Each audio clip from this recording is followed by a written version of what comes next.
But when you give up your manhood, I've never seen somebody recover from it. That was all the people that went to the puffy parties. That was all the people that did all those things thinking that there was never going to be a consequence for what they were doing. Terrence Howard just ripped the lid off Hollywood's darkest secrets in a jaw-dropping interview, exposing shocking truths about the music industry, especially what went down between Justin Bieber and Diddy. Brace yourself, allegations are flying that Diddy used his own daughters to reel Justin in. Yeah, you heard that right. We're not talking studio errands. This is way darker, way nastier. How does Diddy keep so many young guys, teens even, in his orbit? Justin Bieber's recent revelations are spilling the tea, and trust me, these details are wild. You know, he wants to hang out with you next week, and I was like, for what? He's like, I think he's trying to fuck you. That's what my assistant said. And I was like, oh, okay.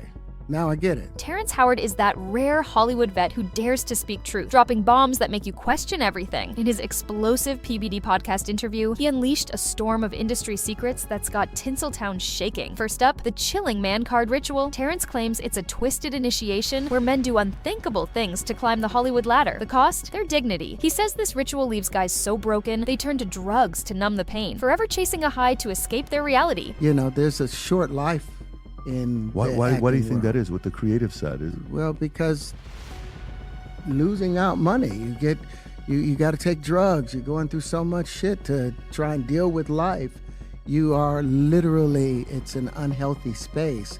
And so eventually you're going to go too far, you know? Who knows what happened to Philip? Who knows what he had to do in order to get to where he was at? There's a lot of things that people do that end up sitting and they can't get over it. And they got to keep getting high, hoping to get it out of their head, you know. When the host pressed Terrence on what giving up the man card really means, he didn't spell it out. But his yeah said it all. We're talking about men compromising themselves at so-called freak-off parties, trading their integrity for a shot at stardom. It's as grim as it sounds. But when you lose your man card, that's the only thing I can think of. You lose your damn man card. What is that? What do you mean by that? You give up your ability, your right to being a man. A man don't take it, a man gives it. So when you give up that man card, you don't get that back. Are you saying what I think you're saying? No, I'm saying what I'm saying. You don't get that back. You come into this world as a man one time. You give up that right for anything, for fear of being hurt, fear of somebody doing something, for wanting to gain something. When you give up that man card right, you lose some spiritual energy that has always been pushing through. Like if a woman gives up her womanly right of being a mother and taking care of her family and do all those things, when you give up those things, but when you give up your manhood, I've never seen somebody recover from it. That was all the people that went to the puffy parties. That was all the people that did all those things thinking that there was never going to be a consequence for what they were doing. Got punked out and pimped out by some greater desire. You shouldn't have a greater desire than being a man. So I believe that's a big problem with a lot of the actors out there because they get fluid. And next thing you know, once you go fluid, it's gone. You don't have any foundation to pull yourself back from. So maintain your man card, no matter what. Then Terrence dropped a bombshell about Diddy himself. He says Diddy tried to pull him into the same shady game. First, Diddy lured Terrence over with a fake offer to be his acting coach. But when Terrence showed up, Diddy wasn't interested in acting, just creepy vibes. Another time, Diddy invited him for a music session, but it was the same deal. No music, just Diddy staring, lurking. By the third invite, Terrence's assistant clued him in. Diddy wasn't after work. He wanted to hang out in a way that made Terrence's skin crawl. Think wild parties, explicit encounters, the kind of stuff Terrence flat out rejected. Did you ever have the opportunity where you got invited and you said no to it? Hell yeah. What was the consequences when you said no? Puffy invited me for weeks, asking me to come and teach him how to, wanted me to be his acting coach for a while. Go there and he's sitting around just looking. I'm like, okay, what's the material you want to work on? He's just looking at me. Then next thing you know, okay, hey, will you help me? I want to hear your music. So I come over there and I play the music. And he's sitting there, just looking at me, like waiting. Okay. So then my assistant was like, he wants to hang out with you next week. And I was like, for what? He's like, I think he's trying to fuck you. That's what my assistant said. And I was like, oh, okay.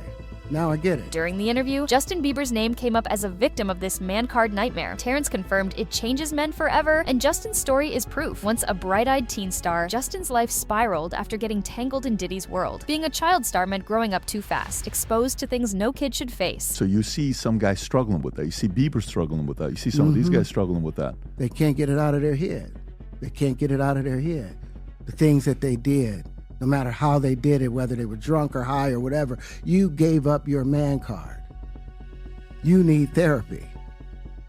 And that's the thing that hurts them the most. And so they end up on drugs, end up every way to try and get rid of any principles there are, and that's what the business does. Justin's been vocal about this toxic cycle, breaking down in tears during a Raw interview with Zane Lowe. He's desperate to shield younger stars like Billie Eilish from the same fate. Justin says fame hit him too young, forcing him into mature, messed up situations. He blames a culture where older artists initiate younger ones into a sick lifestyle. That's exactly what happened to him. It was hard for me being that young and being in the industry and not knowing where to turn, and everyone, telling me they love me and, just turn their back on you in a second. So if she ever needs me, I'm gonna be here for her. But yeah, just protecting those moments, because people take for granted encounters, and I just want to protect her, I don't want her to go through anything I went through. I don't wish that upon anybody. Yeah, if she ever needs me, I'm just a call away. Flashback to 2008, 14-year-old Justin was discovered on YouTube by Scooter Braun. A quick deal later, he's in LA, alone, with just his voice and innocence. Usher took him under his wing, styling himself as Justin's swagger coach alongside Scooter. By 2010, Justin was a global sensation, chart-topping, stadium-packing, heartthrob status. But behind the fame, he was still a kid, unsupervised, surrounded by powerful players. Not all of them had his back. The moment Usher brought Justin into Diddy's world, things turned sinister. Diddy latched onto 15-year-old Justin, forcing a bond that now reeks of manipulation. A viral clip from that time catches Diddy bragging about 48 hours alone with him, but he's cagey, saying, "We can't really disclose what we did," and calling it a teen's dream. Then he dangles a Lamborghini and a house. For what? Just to hang out? It's beyond suspicious. Right now, he's having 48 hours with Diddy, him and his boy. They're having the times of their lives, like where we hanging out and what we doing. We can't really disclose, but it's definitely a 15-year-old's dream. Diddy's interest wasn't new. He'd done this before with a teenage Usher in the 90s, during a so-called puffy flavor camp. Usher later called it the worst time of his life, vowing his son would never go through it. Yeah, it's pretty crazy. 14 years old. You're a dad now. Would you ever send your kid to puffy camp? Hell no. So why did Usher introduce Justin to Diddy? It's like passing a cursed torch. By 2010, Diddy and Justin were everywhere together. Events, interviews, studios. Diddy called it friendship, but his actions told a different story. Let's slow down. Let's slow down, Justin. Okay. Let's slow down, okay? One step at a time. But yeah, the keys is yours when you get 16. You good to go. I'm good to go. Yeah. All right. Then, when you get 18, you get the house. You get the mansion. Okay. I get the mansion? Yeah. Diddy loved putting Justin on the spot, like in a 2011 studio clip where he grills a nervous Justin about why they don't hang out anymore. Even grown men squirm when Diddy pushes his "Let's Party" line. Imagine being a teen under that pressure. In a Jimmy Kimmel interview that year, Diddy smirked that Justin knows better than to spill what they did together. Funny then, chilling now. What's up, man? You good? I'm good. How are you doing? Young brother, everything's good? Everything's Selling great. out arenas and everything? Starting to act different, huh? No, you ain't been calling me and hanging out the way we used to hang out. Well, I mean, you try to get in contact with me, through all my, partners and whatnot. Mm-hmm. But you never really got my number, so. Right. Okay. My number? Yeah. I'm gonna tell you my number.